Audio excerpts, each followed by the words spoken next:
ప్రియ దేవుని బిడ్డలారా, బైబిల్ చదవటం వినటం వల్ల మనలో విశ్వాసం పెరుగుతుంది. మన మార్గానికి త్రోవ చూపుతుంది. సమస్త జనులను శిష్యులనుగా చేయుడి మత్తయి 28:19 వచనంలో దేవుని వాక్యం తెలియచేస్తోంది.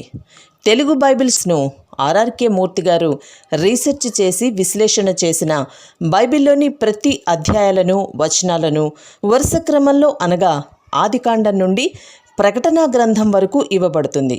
ప్రతి ఒక్కరూ ఆధ్యాత్మికంగా విశ్వాసంలో బలపడి మీ జీవితంలో ఎదుర్కొంటున్న సమస్యల నుండి విడుదల పొందండి. ప్రతి ఒక్కరూ మీ దీవెన టీవీని సబ్స్క్రైబ్ చేసి ఈ వాక్యాన్ని లైక్ చేసి మీ మిత్రులకు బంధువులకు షేర్ చేయండి. దేవుని సువార్తను ప్రకటింపబడుటలో మీరు పాలిభాగస్తులు కండి.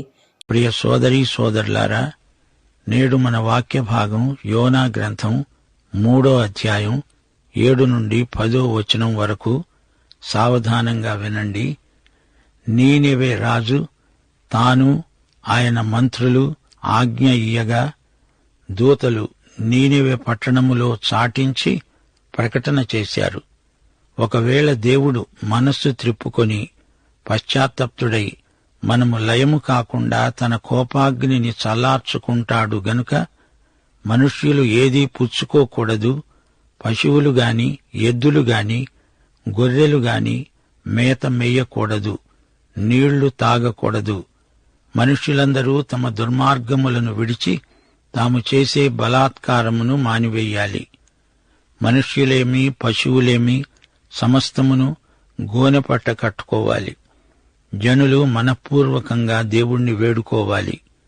ఈ నీనెవే వారు తమ చెడు నడతలను మానుకొనగా వారు చేస్తున్న క్రియలను చూచి దేవుడు పశ్చాత్తప్తుడై వారికి చేస్తానని మాట ఇచ్చిన కీడు చేయక మానాడు.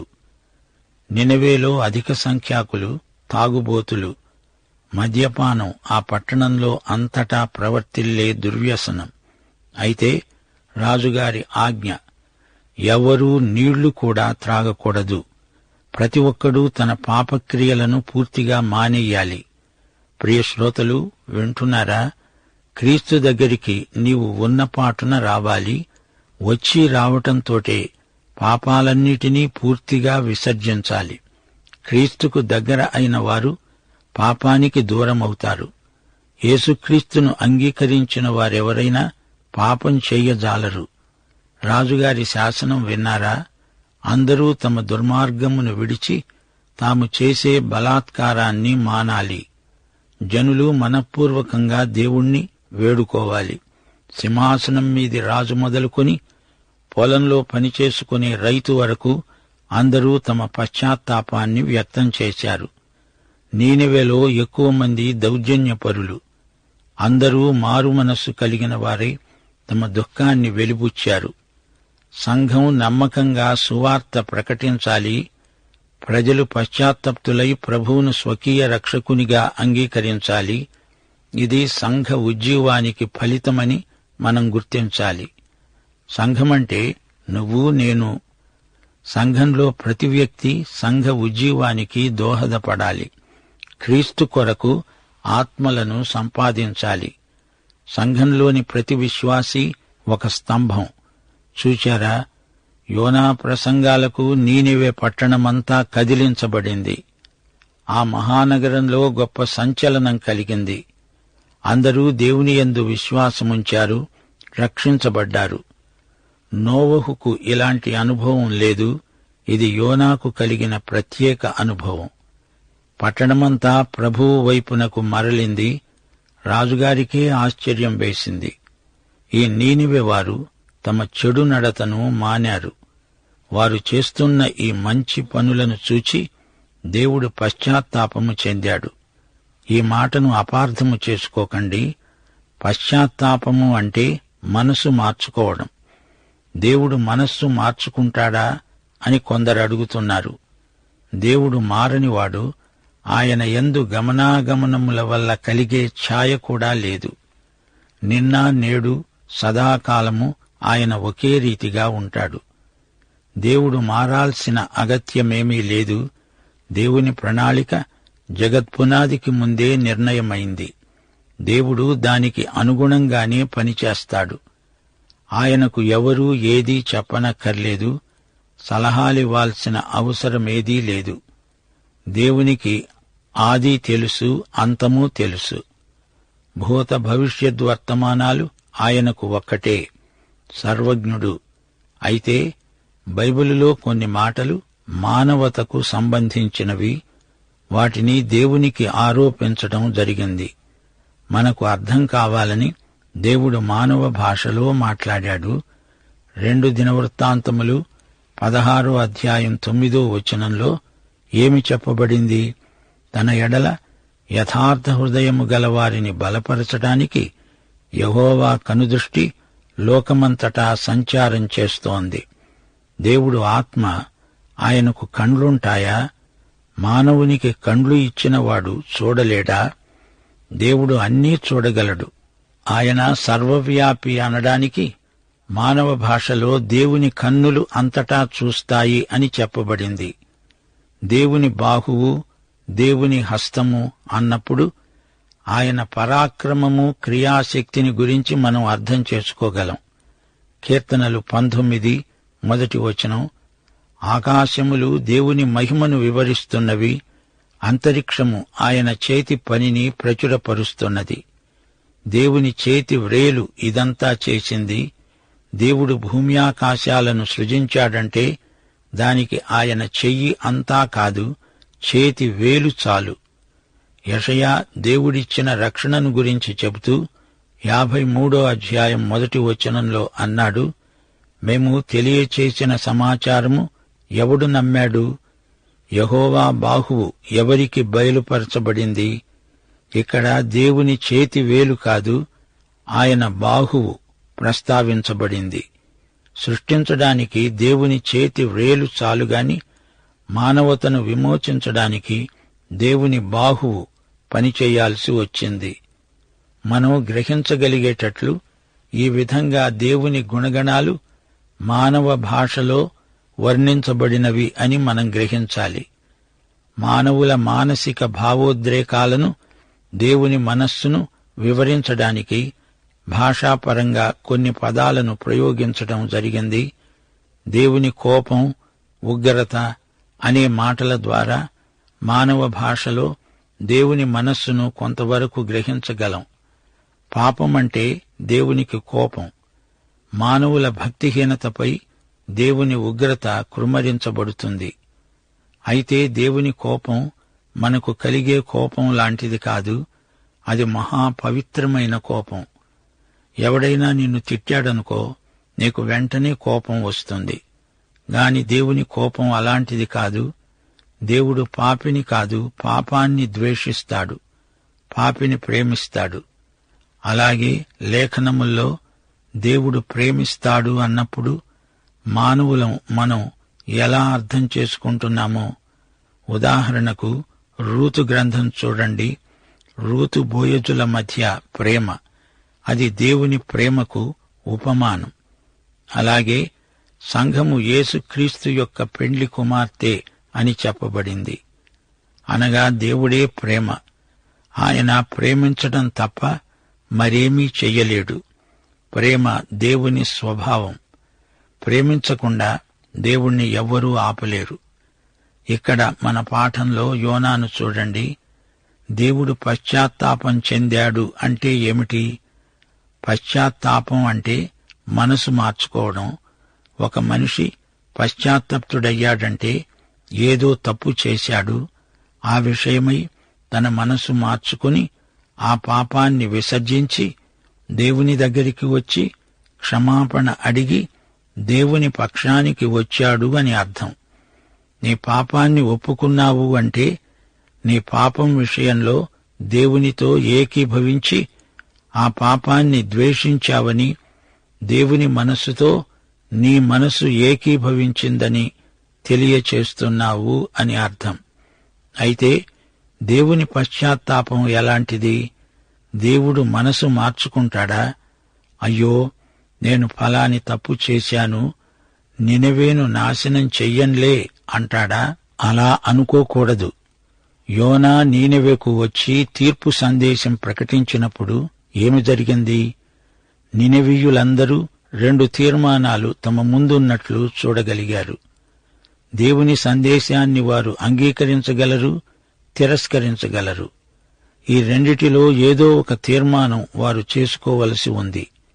తిరస్కరిస్తే నాశనమవుతారు, అంగీకరిస్తే రక్షించబడతారు. అటో ఇటో మనిషి ఏ తీర్మానం చేసుకుంటే అదే జరుగుతుంది. దేవుడు మారాడని కాదు, నీ తీర్మానాన్ని బట్టి దేవుడు రక్షించటమో శిక్షించటమో జరుగుతుంది. దానికి నీవే బాధ్యుడవు, దేవుడు బాధ్యుడు కాడు.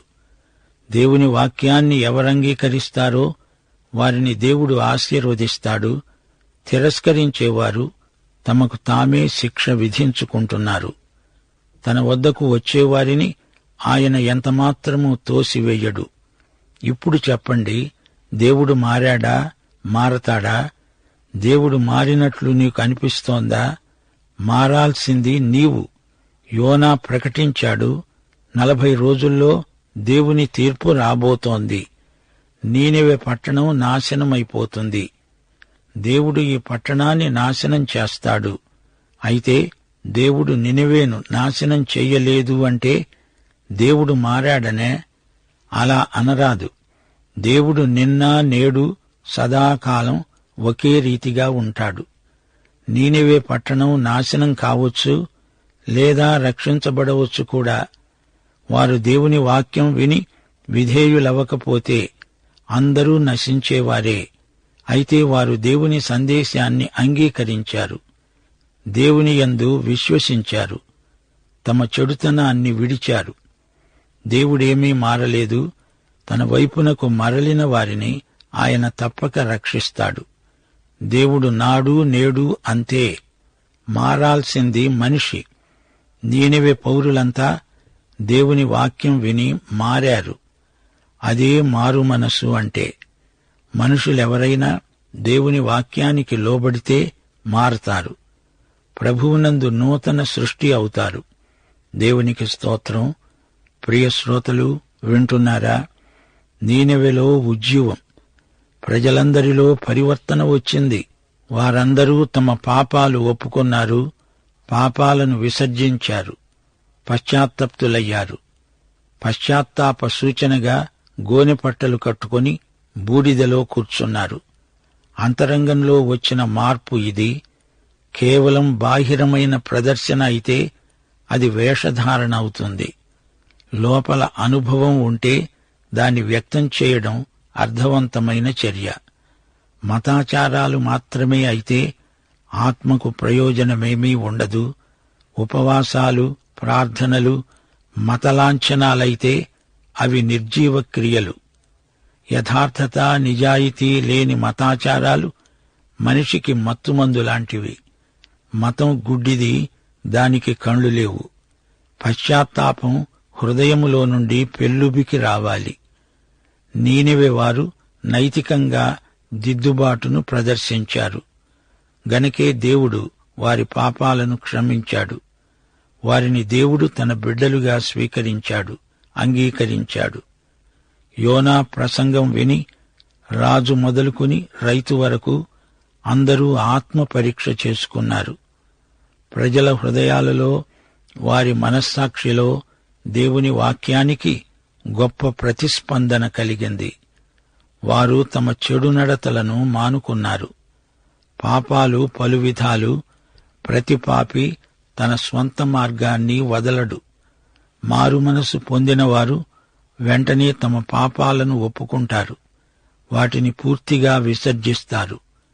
నీనెవె పట్టణస్థులు దౌర్జన్యపరులు, బలహీనులను హింసిస్తారు, పరాయి రాజ్యాల మీదికి దండెత్తుతారు. వీరికి రాజ్య విస్తరణ కాంక్ష ఎక్కువ. యోనా ప్రసంగాలకు గొప్ప ఫలితం వచ్చింది. అందరూ రక్షించబడ్డారు. మానవుడు స్వతహాగా పాపి. మానవ శరీరాత్మలు పాపం చేత నాశనమైపోతాయి. నీనెవెలోని పశువులు కూడా మేత మెయ్యలేదు. జనులు మనఃపూర్వకంగా దేవుణ్ణి వేడుకున్నారు. వారికి సత్యదేవుడెవరో అంతకు ముందు తెలియదు. వారి మతంలో సత్య ఏక దేవుడు లేడు, ప్రత్యక్షం లేదు. ఆ దేవుణ్ణి, ఆ దేవుని మాటలను ప్రజలకు అందించిన యోనా గొప్ప ఉజ్జీవ ప్రసంగికుడు. మనము లయము కాకుండా దేవుడు తన కోపాగ్నిని ఉపసంహరించుకుంటాడు అని ప్రజలు నిరీక్షించారు. దేవుని కనికరము, దేవుని కృప నీనెవే ప్రజల పట్ల ప్రసరించాయి. మానవుల పాపం, దేవుని న్యాయశీలం, దేవుని వాక్య ఉపదేశం నినవే పట్టణస్థుల రక్షణకు ఆధారమయ్యాయి. విరిగి నలిగిన మనస్సుతో నీనెవే వారు దేవుణ్ణి వేడుకున్నారు. ఏ జాతివారైనా, ఏ ప్రాంతం వారైనా ఏ భేదమూ లేదు. అందరినీ రమ్మని యేసు ప్రభు పిలుస్తున్నాడు. వచ్చిన వారు ధన్యులు, రానివారు అన్యులు. ప్రతి మానవుని హృదయంలో రక్షణ సాధ్యత ఉంది. అది సహజాతం. జాలి, కరుణ గల దేవుడు. దేవుని కనికరం సార్వత్రికమైనది. కనికరము గల మధ్యవర్తి మనకు దేవునికి మధ్య ఉన్నాడు. మానవ భాషలో దేవుడు మనసు తిప్పుకుని పశ్చాత్తప్తుడై మనం లయం కాకుండా చేస్తాడు అని వారనుకున్నారు. కాని వారే మనస్సు మార్చుకున్నందుచేత నాశనం తప్పింది. వారు దేవుని కృపను, కనికరాన్ని అభ్యర్థించారు. దేవా, పాపినైన నన్ను కరుణించు అనే ప్రార్థన సత్వరమే వింటాడు దేవుడు. నీనెవే పౌరులకు ఆత్మ సంబంధమైన ఆశీర్వాదాలపై ఎంత మక్కువ కలిగిందో చూస్తుంటే ఆశ్చర్యమేస్తుంది. బాధ నుండి విడుదల మాత్రమే కాదు, దేవుని అనుగ్రహ ప్రాప్తి కోసం వారు ప్రార్థించారు. దేవునికి విధేయులై క్రైస్తవులు జీవిస్తే దేవుని కృప వారికి సదాకాలము ప్రాప్తిస్తుంది. దేవుని సంకల్పం సార్వత్రిక రక్షణ. దేవుని భావోద్రేకాలు ఎంతో పవిత్రమైనవి, సున్నితమైనవి. పాపి పశ్చాత్తప్తుడవాలి. పాపపు బాట నుండి వైదొలగి ఇహలోక సంబంధులకు దేవుడు పరలోకపు వరాలు దయచేస్తాడు. నిత్యత్వంలో నరకం మహాభయంకరం. పరలోకానికి యేసు మార్గమేర్పరిచాడు. దేవుని నీతిని గుర్తించి దేవుని తీర్పును గురించిన భయంతో పాపి దేవుని వైపునకు మరలుతాడు. దేవుని పరిశుద్ధత పాపికి తీర్పు తీరుస్తుంది. దేవుని తీర్పులో మార్పే పాపి పశ్చాత్తాపానికి ఫలితం. పాపిని దేవుడు క్షమించి అతణ్ణి నీతిమంతునిగా పరిగణిస్తాడు. శ్రోతలు గమనించండి, దేవుడు పాపాన్ని ఎంతో ద్వేషిస్తాడు. పాపి పట్ల దేవునికి ఎంతో జాలి. పాపిని దేవుడు ఎంతగానో ప్రేమిస్తాడు. పశ్చాత్తాపానికి ముందు, పశ్చాత్తాపము తరువాత కూడా దేవుడు పాపిని ప్రేమిస్తాడు. దేవుని శిక్ష పాపి యొక్క పాపాన్ని బట్టి మాత్రమే. విరిగి నలిగిన మనస్సుతో పాపి దేవుణ్ణి వేడుకుంటే వెంటనే ప్రభువు క్షమిస్తాడు. ఆ వ్యక్తి ఎన్నడూ ఏ పాపము చేయనట్లే పరిగణించి అతణ్ణి నీతిమంతుడని పిలుస్తాడు. దేవునితో సమాధానపడిన వారే ఆయన బిడ్డలు. ఈ విధంగా రక్షించబడిన వారు ఎంతో ఉద్రేకభరితులవుతారు. వారికి ప్రభువు పట్ల ప్రేమ అధికమవుతుంది. వారు తమను తాము దేవునికి సమర్పించుకుంటారు. వారు దేవునికి పూర్తిగా విధేయులవుతారు. యేసుక్రీస్తును గురించిన సువార్తలో ఈ ఆశీర్వాదాలన్నీ ఇమిడి ఉన్నాయి. యేసు శిలువయందు దేవుడు శిక్షను రక్షణగా మారుస్తున్నాడు. దేవునికి స్తోత్రం. క్రీస్తు శిలువయందే దేవుని తీర్పు మారి పాపి దేవుని బిడ్డ అయి పరిశుద్ధుడని గుర్తించబడుతున్నాడు. 10వ వచనం, ఈ నీనెవే వారు తమ చెడు నడతలను మానుకొనగా వారు చేస్తున్న క్రియలను చూచి దేవుడు పశ్చాత్తప్తుడై వారికి చేస్తానని తాను మాట ఇచ్చిన కీడు చేయక మానాడు. వారు అన్యులే అయినా రక్షణకు యోగ్యులు. దేవుడు సమస్త జాతులకు రక్షకుడు, మొదట రక్షణ యూదులకే ప్రకటించబడింది. యూదులలో నుండే రక్షణ కలుగుతుంది. యోహాను సువార్త 4:22 అనగా రక్షకుడు వారి మధ్యనే జన్మిస్తాడు. ఈ ప్రవచనం నెరవేరింది. యోనా యూదుడు, అన్యులకు సువార్త చెప్పిన మొదటి ప్రవక్త. దేవుడు ఇతణ్ణి నీనెవేకు పంపి అషూరీయులకు సువార్త చెప్పించాడు. సువార్త సార్వత్రికమైనది. సమస్త సృష్టికి ప్రకటించబడాల్సిన సువార్త ఇది. యేసుక్రీస్తు లోకములో అందరి కోసమై చనిపోయాడు. నినెవీయులు సువార్త విన్నారు, దేవుని యందు విశ్వాసముంచారు. దేవుడు వారి యథార్థమైన పశ్చాత్తాపాన్ని గుర్తించి వారిని క్షమించాడు. మా శ్రోతలు గ్రహించాల్సిన పరమసత్యమొకటున్నది. మానవుడు పాపము విషయమై పశ్చాత్తప్తుడై తన మనసు మార్చుకుంటాడు. దేవుడు పాపి విషయమై పశ్చాత్తప్తుడై తన మనసు మార్చుకుంటాడు. అనగా పాపి తీర్మానాన్ని బట్టి అతణ్ణి గురించిన దేవుని అంచనా మారుతుంది. అంతేకాని దేవుడు మారడు. ఆయన స్వభావం మారదు. పాపం పట్ల ఆయన వైఖరి మారదు. భూమి, ఆకాశము, ఋతువులు, మానవ జీవితం, మానవుని అనుభవాలు మారుతూనే ఉంటాయి. దేవుడు అప్పుడు ఇప్పుడు ఎల్లప్పుడూ సర్వశక్తిమంతుడే. మలాకి 3:6 యెహోవానైన నేను మార్పు లేనివాడను. సంఖ్యాకాండం 23:19-20 బిలాము బాలాకుతో అన్నాడు, దేవుడు అబద్ధమాడడానికి ఆయన మానవుడు కాడు, పశ్చాత్తాపపడడానికి ఆయన నరపుత్రుడు కాడు. ఆయన చెప్పి చేయకుండా ఉంటాడా? ఆయన మాట ఇచ్చి స్థాపించకుండా ఉంటాడా?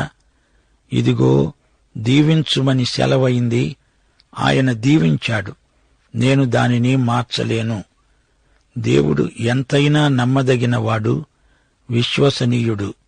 ఆదికాండం 6:3 యెహోవా అన్నాడు, నా ఆత్మ నరులతో ఎల్లప్పుడూ వాదించదు, వారు తమ అక్రమ విషయములో నరమాత్రులై ఉన్నారు.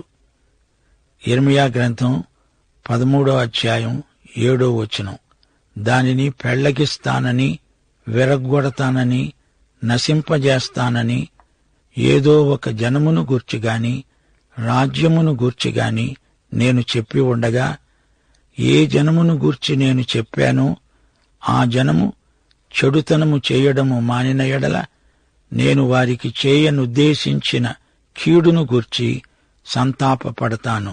ముగింపులో మా శ్రోతలకు ఈ పరమ సత్యాన్ని పునరుద్ఘాటించి చెప్పగోరుతాము. దేవుడే ప్రేమ. దేవుడు మన ఆత్మలకు తండ్రి. ఆయన జాలి కనికరము గల దేవుడు. యోనా తీర్పును ప్రకటించాడు గాని వారు పశ్చాత్తప్తులైనందున దేవుడు తీర్పునకు బదులు క్షమాపణను, ప్రేమను కనపరిచాడు. వారిని రక్షించాడు. దేవునికి స్తోత్రం. పాఠం ఇంతటితో సమాప్తం. మన ప్రభువైన యేసుక్రీస్తు వారి కృప, తండ్రి అయిన దేవుని ప్రేమ, పరిశుద్ధాత్మ యొక్క అన్యోన్య సహవాసము మనకందరికీ సదాకాలము తోడై ఉండునుగాక. ఆమేన్.